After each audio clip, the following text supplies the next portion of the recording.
Hey, twin. So glad to see you. This light's kind of bright here, which is nice, but I don't know, it just looks kind of weird on my glasses. I'm just gonna take them off for this video because it's so funny. I didn't start wearing glasses until I was like 16 years old, or yeah, sophomore year? Okay, maybe 15. Around that time, I just like developed an astigmatism, and I was telling my dad, I was like, even though I would always sit towards the front of the class, I was like, it's getting kind of hard to read the boards. And he was like, oh, let's go optometrist. And sure enough, I was diagnosed with astigmatism, and recently it's been said, I've been told that my eyesight, I have double vision. And I just find that so funny. So there's a prism that's in my prescription now. And on the maternal side of my family, of my bloodline, she I don't know if you heard my stomach, but anyways, she was born, I believe, legally blind, and her mother didn't know, really, like, didn't do anything about it. She says she didn't know, but she didn't really do anything about it till she was 5, I think, and then got her glasses and everything. But you know, you can correct your vision at any time. Many people have and do, and I mean, I'm okay with wearing glasses, but I don't really like to do contacts. I don't like to put things in my eyes, but one day I may allow myself, but we'll see. Anyway, it's just, I drove here to this specific spot because there's a house with the address 666, and you do not see many addresses like that because of the stigma around that number, right? That angel number, that universal code. Just pulling on my tights here. So the 6 is the number of balance, of love, of, I would also say, family.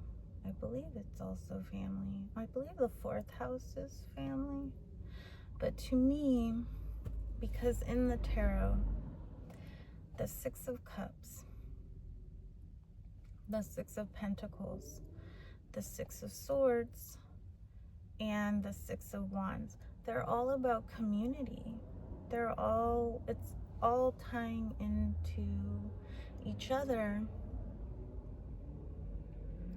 where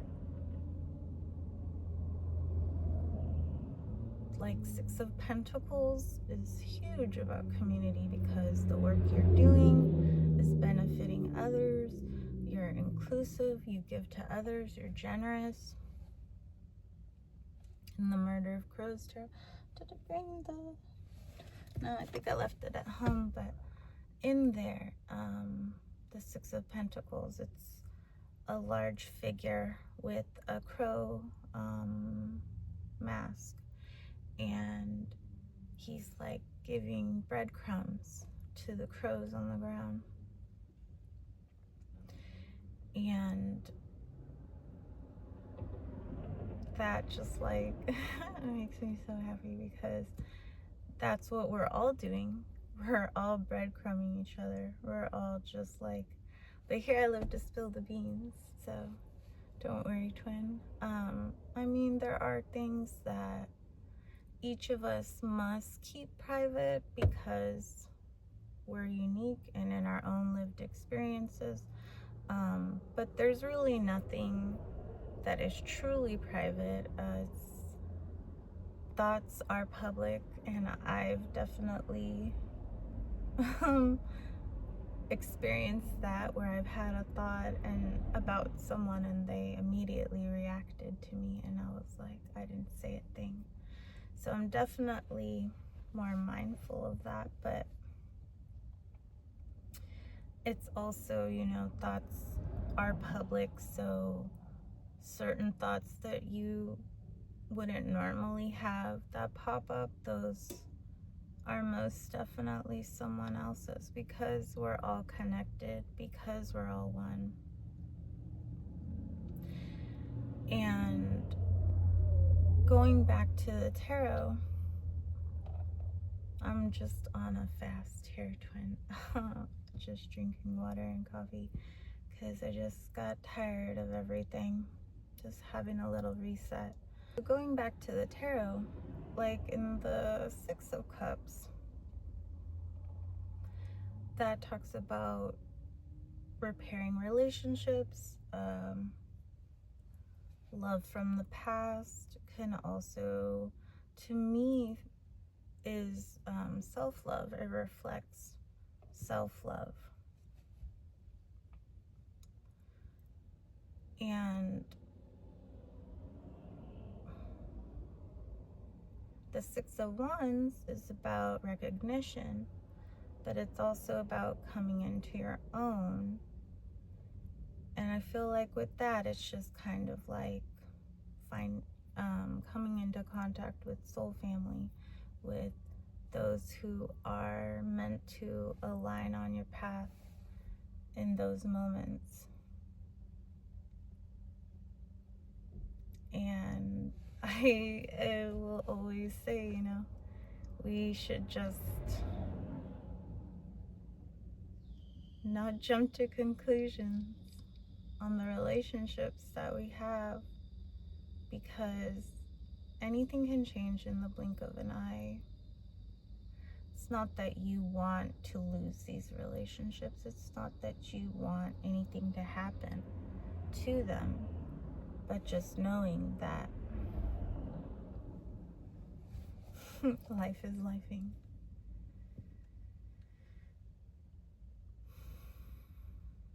And then the Six of Swords is about movement. It's about basically being taken away to a safer place,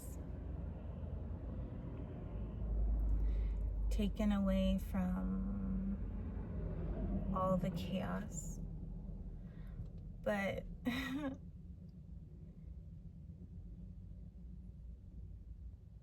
it's also that I feel that you're being taken home, that the Six of Swords is a card that embodies the feeling of home, that you are on the path. I mean, we're always home, we're always at center. This is all just a projection.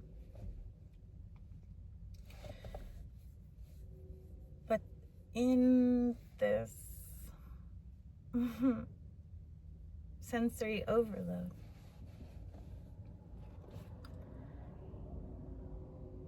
the Six of Swords is the start.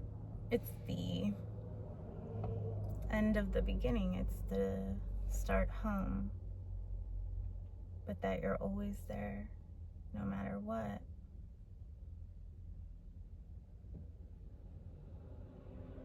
And then I wanted to sit by this house, and it's so interesting because when I went to park adjacent to it,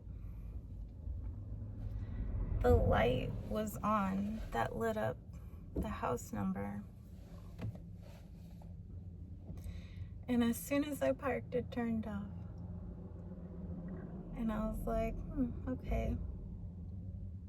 And I kind of circled around a couple times to park here because the vehicles that are here already parked made it a little difficult, and I wanted to just be by the house. And there's another house around here that I noticed that, like, it has barbed wire around it, but the barbed wire is pointing inward. And when you have barbed wire pointing inward, you're not worrying about what can get in, you're worrying about what can get out. And that can be so many different things. I would just, maybe it's for a vicious guard dog, let's say.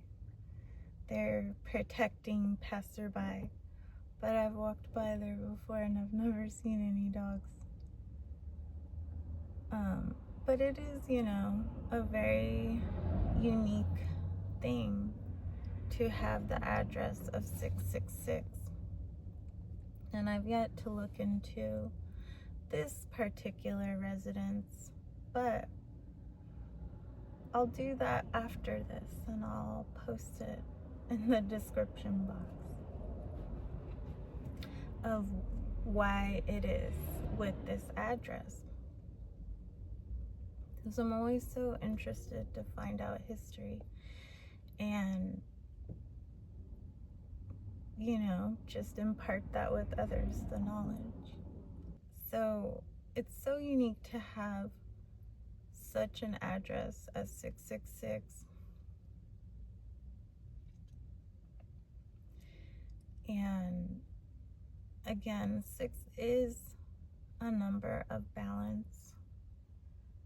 When you have 6 and 9 together, and I'm not making any jokes or innuendos, it is spiritual balance. That is the number of spiritual balance, and it also represents yin and yang. So, it can't be all that bad. Again, there is no such thing as good or evil. It's just things you would do and things you wouldn't do. Are you going to bring harm to others, or are you going to bring benefit to others? The choice is yours. The world is yours. But just know, if you go on a crazy rampage, you're gonna get checked. Nothing goes unchecked. So, do or don't, you're building karma anyway. But I wanted to also just talk about how in the whole spiritual community and all the things you see on YouTube and everything like that, but especially how I've said that we're all one, because we are. We're all from source. We're all from the void. Zero.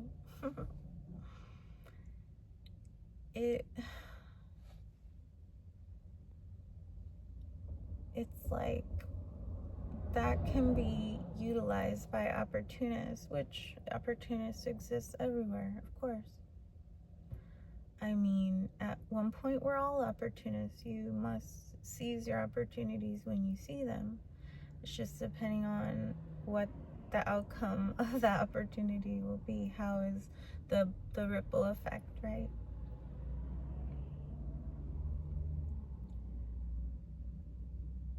That is it's just aligned with the New World Order.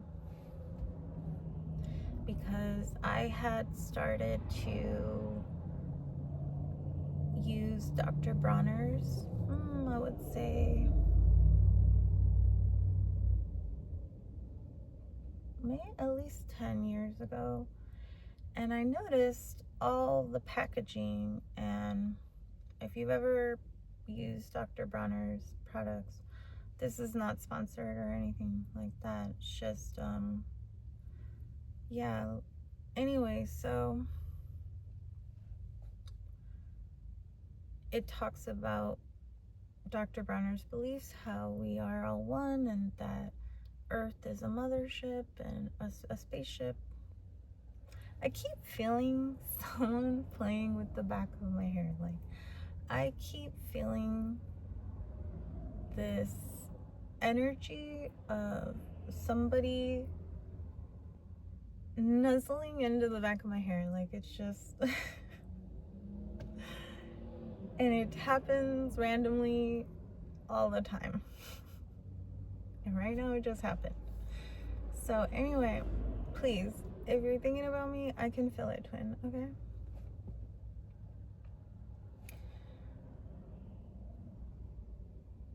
That just like threw me off. Anyway, so what was I saying? So yeah, it's just this whole new world order thing, and opportunists utilizing the fact that we are all one to bring about 1984, I guess. It's all these different scenes and scenarios and narratives, and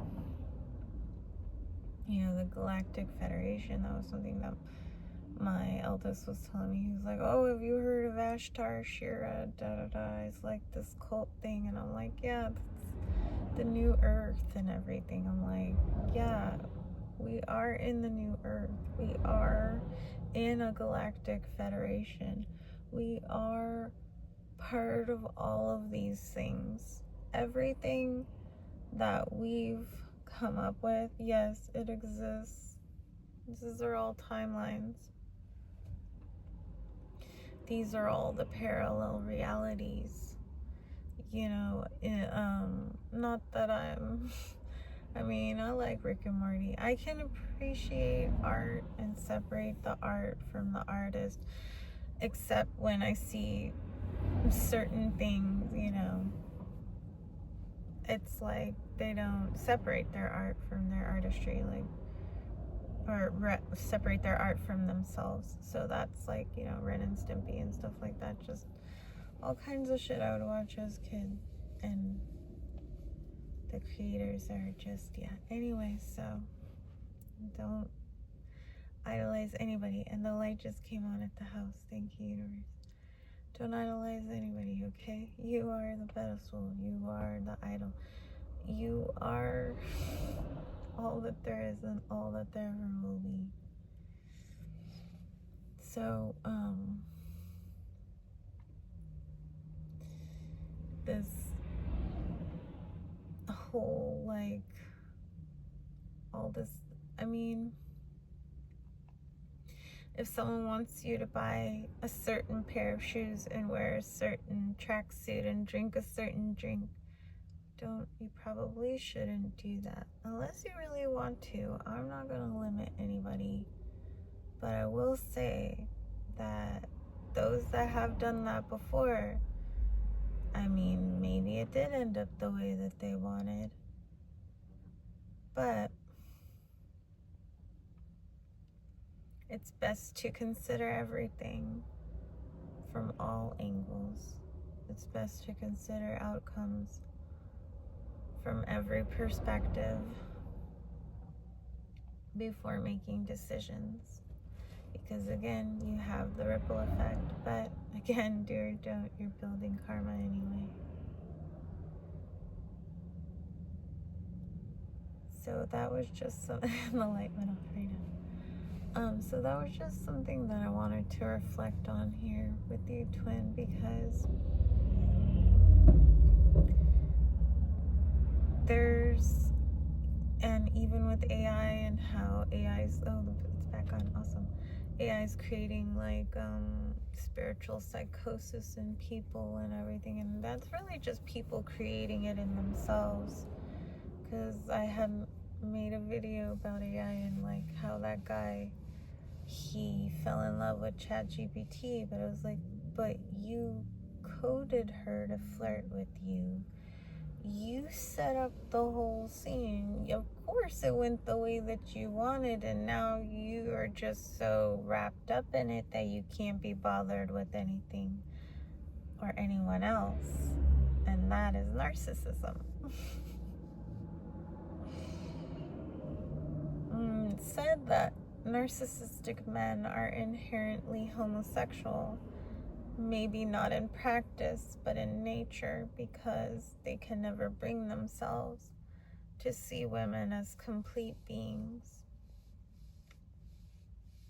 or femmes as complete beings. And so I just like go off on these tangents. But for me, what it all boils down to, twin, is to just have fun. That is the highest form of spirituality, is to have fun. And the fun we like to have is any kind of fun that anyone would enjoy. It's fun. It's fun to have fun, but you have to know how. I used to sing the fun song from SpongeBob. I won't do that right now, but maybe I'll post a short. So I'm gonna go now because I like to use the restroom, but I know that this message, this chat, twin, has echoed so many things that you've been feeling and thinking and noticing. And it's all the progress, all of the process, all of the transmuting that you're doing. And the shifts are here. It's, oh my goodness. The shifts are here. The angle at which you're facing, everything's right in front of you, twin. Just look up. I'll see you in the next one, okay? Take care. Love ya.